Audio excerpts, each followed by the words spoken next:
Salut à tous. Aujourd'hui un petit sujet pas très marrant puisqu'on va parler de la mort ou en tout cas du rite funéraire, d'un rite funéraire. Alors on le sait en Occident, les rites funéraires les plus utilisés, les plus courants, c'est l'inhumation, donc l'enterrement, ou la crémation. Et il y a plein d'autres rites qui sont faits dans le monde entier, ça dépend d'où on vient, de culture, ça peut être religieux, enfin peu importe, mais il y a plein de rites différents.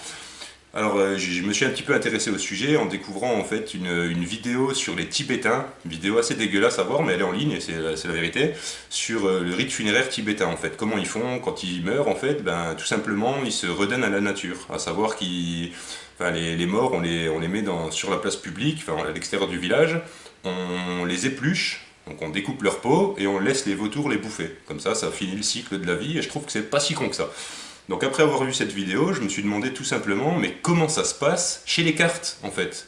Parce que là je parle des Tibétains, mais chez les cartes. Donc pour ça, j'ai ramené un paquet de cartes mortes. Alors déjà, j'imagine que vous vous demandez, mais des cartes mortes, c'est même pas vivant, c'est pas possible.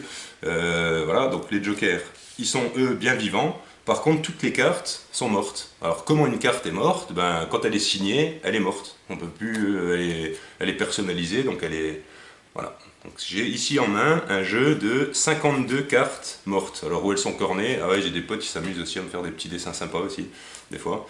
Donc voilà, mais c'est des signatures ou des personnalisations. Enfin, c'est voilà, il y a plein de choses différentes qui sont faites. Vous voyez? Et voilà, donc il y en a des cornets, il y en a même qui ont des lunettes. Enfin voilà. Donc c'est un jeu complet de cartes mortes. Alors je vais, dans un premier temps, on va en faire choisir une. Vous voyez? Donc un petit éventail. Et pour la choisir, en fait, je vais pas y toucher, et vous non plus. Je vais passer le joker comme ça sur les cartes, et vous me dites stop quand vous voulez. Donc, par exemple, stop ici, ok. Alors, il faut savoir, alors on va déjà regarder quelle carte a été choisie. Donc ici, c'est le 5 de carreau, la carte qui est juste avant le joker. Voilà. Donc maintenant, on a déterminé le rite, enfin pour qui sera le rite funéraire.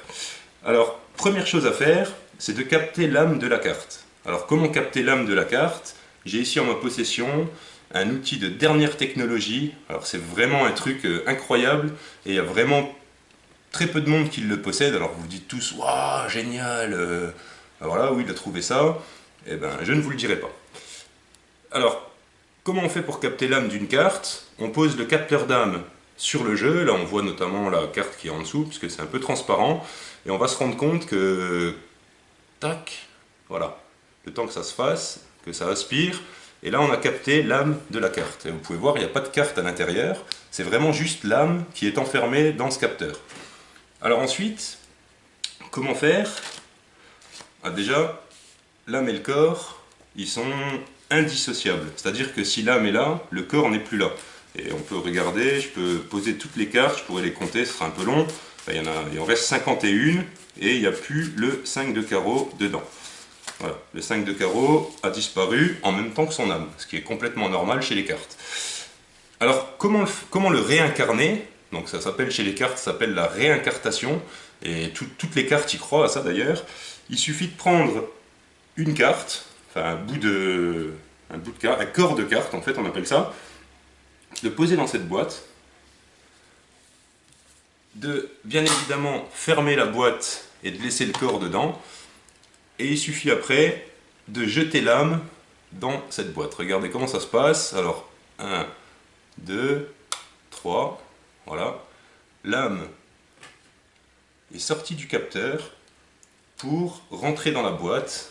Et évidemment, en quelques secondes, normalement ça doit être fini là, voilà, on a assisté à une réincartation. Et voilà, à la prochaine.